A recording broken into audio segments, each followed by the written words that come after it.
The other day, my 2-year-old and my 3-year-old decided it was time to have a fight over a purse. Oh, there are multiple purses in our house that our children are allowed to play with, and yet they decided that this is the one item that they both wanted to play with. And it went something like this. My 2-year-old runs across the room and snatches the purse out of my 3-year-old's hands. Lily, being about twice the size of Ellie, just rips it right back, and then Ellie starts screaming and going, "No, no, no, no." And she grabs it and she rips it back, and they start fighting over it. And I have to go over there and start scolding them and dealing with this situation because they can't get along.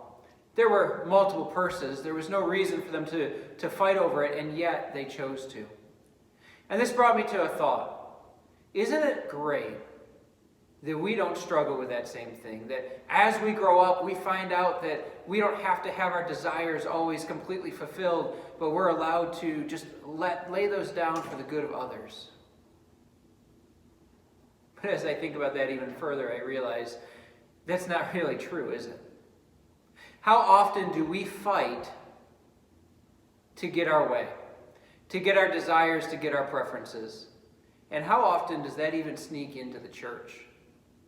Oh, we don't throw temper tantrums and fall down on the floor and kick and scream. But through manipulation and intimidation, we find a way to get our way, don't we? This is not how the church should be. The church was never about getting our way or our preferences. It was never about our musical style or anything else. It's all about Jesus.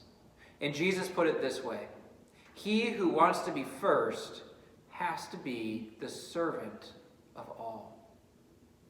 Come join us this Sunday as we look into this idea of what our attitude should be and why we're not looking for my church, but we're looking to be a part of the church.